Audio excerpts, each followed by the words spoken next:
You ever have that one family member who just decided you were the failure? Like they picked their role, you got assigned yours, and that was that? For me, it was my older brother Marcus. And last April, specifically April 18th, about 2 in the afternoon, I watched him open a text message that made his face go through 5 different shades of pale. But I'm getting ahead of myself. I'm the youngest of 3. Marcus is the oldest, then our sister Jen, then me.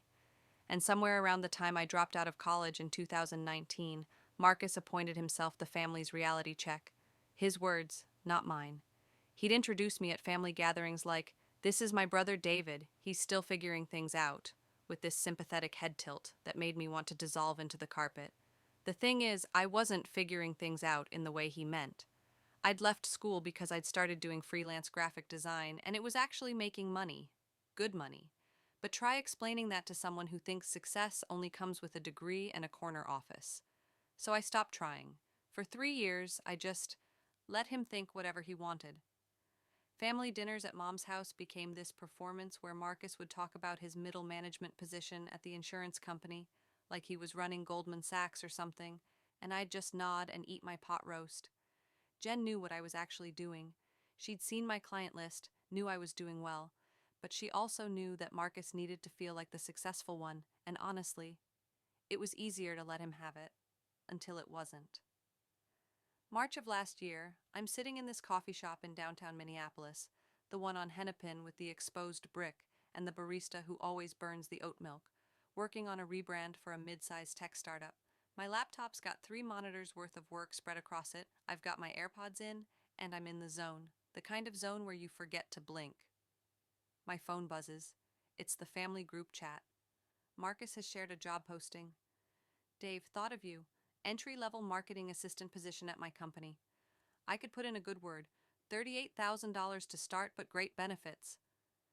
I stare at this message for a solid 30 seconds. The startup I'm working for is paying me $15,000 for this rebrand alone. It's my 3rd project this month. Jen messages privately, "Oh my God, I'm so sorry." I send back, "It's fine." But it's not fine. Because underneath that job posting, Marcus has added, "Seriously, Dave, you need stability. This freelance thing isn't a real career. Let me help you." My jaw's clenched so tight I can hear it. The woman next to me has definitely noticed I've stopped moving, stopped breathing. I look like a statue holding a coffee cup. Here's the thing about being underestimated. It's only motivating to a point. After that, it's just exhausting. I don't respond to the group chat. I finish my work. I send the client their files. And then I sit there in that coffee shop, afternoon sun coming through the windows making my screen hard to see, and I make a decision. 2 weeks later, I'm sitting in Mom's living room for Sunday dinner. It's late afternoon, probably close to 5, and everyone's in that post-meal zone where nobody wants to move but someone needs to clear the plates. The twins' game is on in the background, volume low. Mom's in her usual spot on the couch, Jen's scrolling her phone, and Marcus is holding court about some restructuring at his office.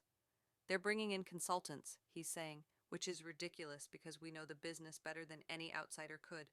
These people charge insane amounts of money to tell us things we already know." I'm watching him talk, and something in my chest is just ready. "What kind of consultants?" I ask. Marcus waves his hand dismissively. "Branding people, marketing. They're redoing our entire corporate identity or whatever. Complete waste of money, if you ask me." I feel Jen's eyes on me. She knows that tone in my voice. "How much are they charging?" I ask. "Like $80,000 for the whole project. It's highway robbery." I nod slowly. "Yeah, that does seem high." "Right?" I told my boss. "We could hire someone in-house for half that annually." But nobody listens to me. He's on a roll now, leaning back in Dad's old recliner like he's Joe Rogan or something. These consultant types, they're all flash and no substance. They prey on companies that don't know better. Mom's giving me this look. She knows something's coming. Moms always know. "Which company did they hire?" I ask. "Some boutique place called Meridian Creative. Bunch of hipsters with a fancy website, probably." The room temperature seems to drop. Or maybe that's just me. "Marcus," I say very carefully, "what's your company called again?" "Hartfield Insurance Solutions. Why?" I pull out my phone. Open my email. Find the thread I need. Turn my screen toward him. Is this your building? He leans forward, squinting at the photo in the email signature. It's the Hartfield Insurance Solutions logo, the one in their lobby. Yeah, that's... Wait, why do you have that? I scroll up in the email thread. Slowly. Let him see the dates, the back and forth about deliverables and timelines, the contract signature. Marcus's face does this thing I've never seen before, like he's trying to solve a math problem that keeps changing numbers. Dave, Jen says quietly, you didn't. Oh, I did. Marcus grabs my phone out of my hand, rude but whatever, and starts reading. His mouth is moving slightly, the way people's do when they're reading and can't quite believe what they're seeing. You're Meridian Creative? Co-founder and creative director, I say. Started it 2 years ago with my buddy from design school. We're the hipsters with the fancy website. The silence in that room is so thick you could cut it with a knife. The Twins game plays on. Someone hits a double. Nobody in the room notices. That $80,000? I continue, because apparently I'm not done. That's actually our standard mid-tier package. We usually start at $120,000 for corporate rebrands, but your VP of marketing went to school with my business partner, so we gave her the friends and family rate. Marcus is still holding my phone, staring at it like it's going to change into something that makes sense. The entry-level position you sent me, I say, voice level, pays $38,000 a year. I made that much last month. Just in March. 1 month. Mom's got her hand over her mouth. Jen is filming this on her phone. I notice the red recording dot, but I don't care.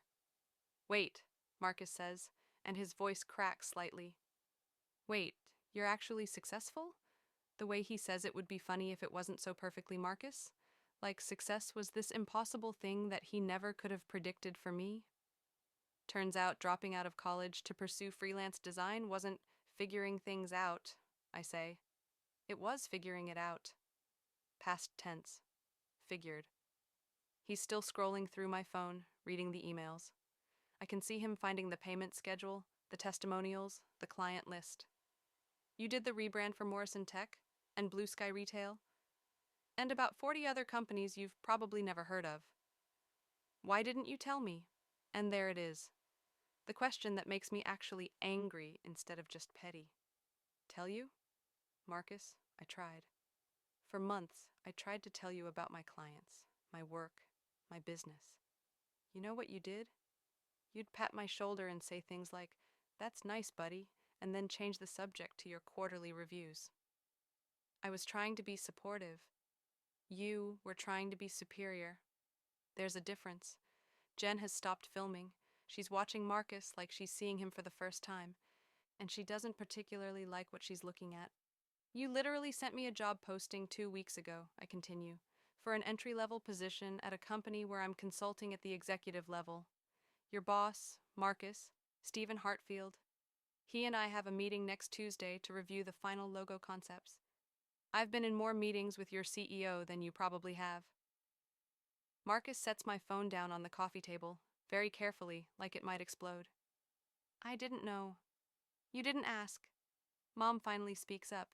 David, honey, I'm so proud of you. I wish you'd told us sooner. I told you, Mom. Multiple times. But Marcus would always talk over me, and it was just easier to let him think I was struggling. Less exhausting than fighting for airtime. The thing about confronting someone who's underestimated you for years is that you expect it to feel triumphant. And it does, kind of. But it also feels sad watching Marcus sit there in that recliner, looking smaller somehow. I need to go, he says finally, standing up. I have to. I should. He doesn't finish the sentence. Just grabs his jacket and leaves. We hear his car start in the driveway, pull away too fast. Jen immediately jumps up and hugs me. Holy shit, that was the most beautiful thing I've ever witnessed. Language, Mom says, but she's smiling. Did you know this whole time, I ask Jen, that you were consulting for his company? Number, but that's amazing. Like poetically amazing. Mom's looking at me with this expression I can't quite read. You really make that much? More, actually. I was being conservative. I didn't want to sound like I was bragging. Brag, Jen says. Please brag. You've earned it.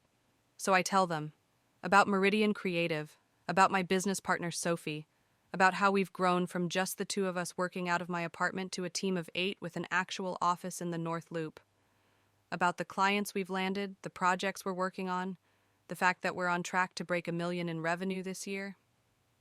Mom cries a little. Happy tears, she says. Jen keeps saying, I knew it, like she's been vindicated too. Why didn't you tell Marcus to shut up sooner?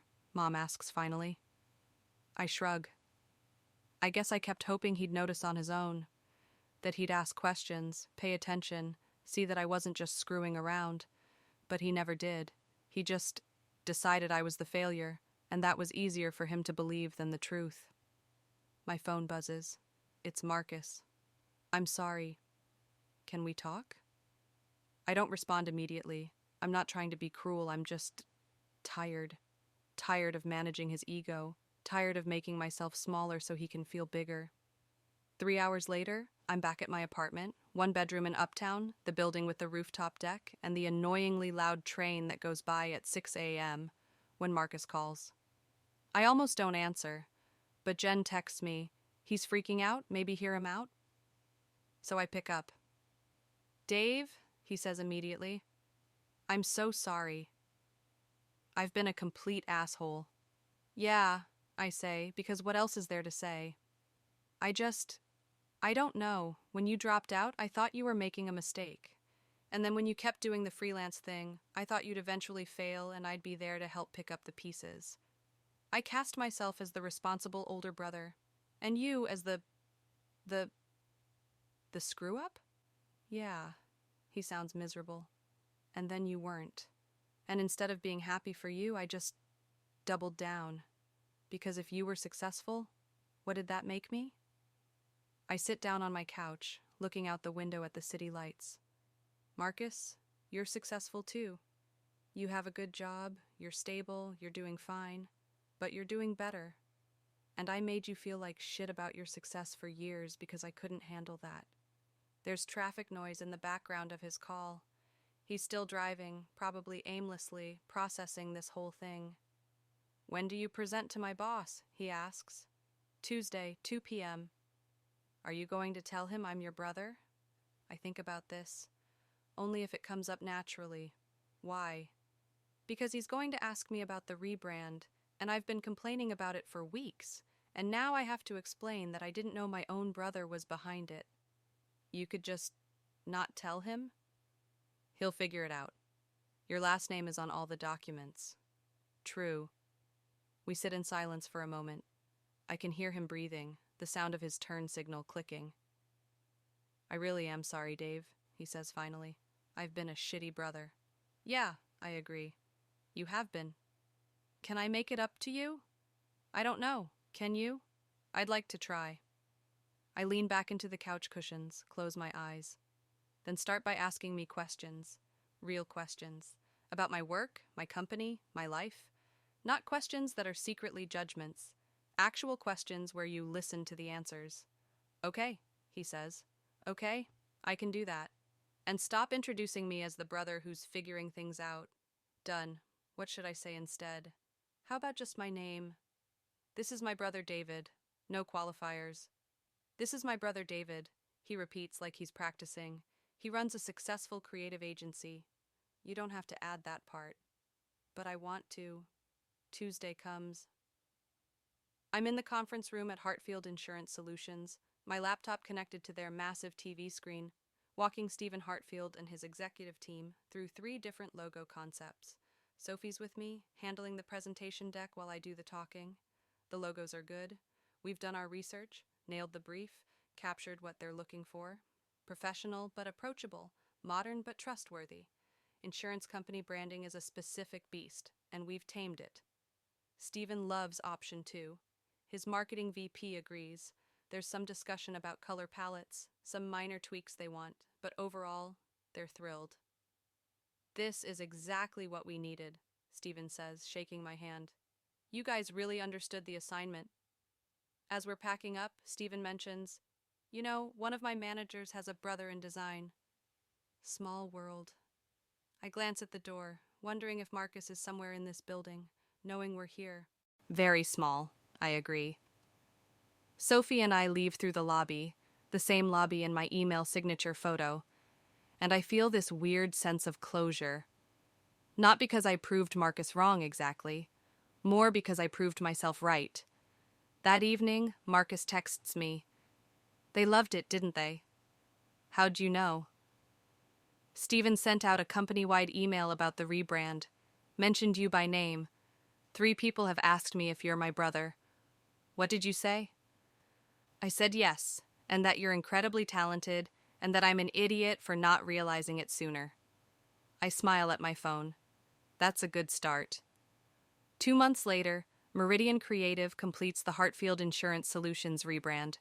New logo, new website, new marketing materials, the whole package. They send us a testimonial that Sophie immediately puts on our website. It's glowing. Marcus frames the company's new logo and hangs it in his office. He sends me a photo. Conversation starter, he writes. When people ask about it, I tell them my brother's company did it. Is that okay?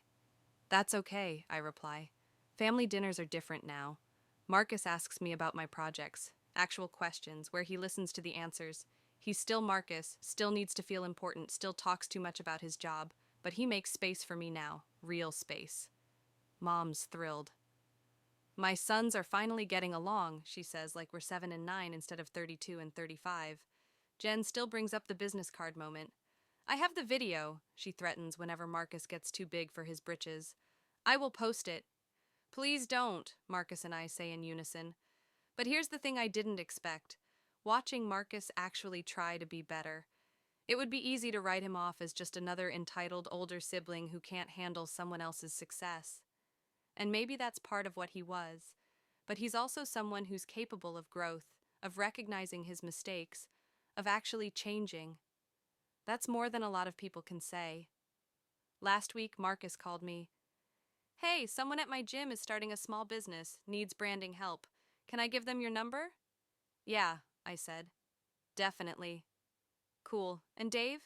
Thanks for not giving up on me. Thanks for finally asking questions. Looking back, I don't regret letting Marcus think I was struggling for those 3 years.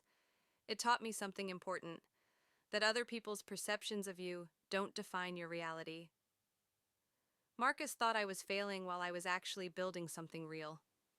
His opinion, his entire narrative about me, existed completely separate from the truth. And yeah, it felt good to shatter that narrative with a business card and an email thread. Not gonna lie, that was satisfying. But the better part, the part that actually matters, is what came after. My brother mocked me, told me I couldn't survive without family support, without his guidance, without following his path to success.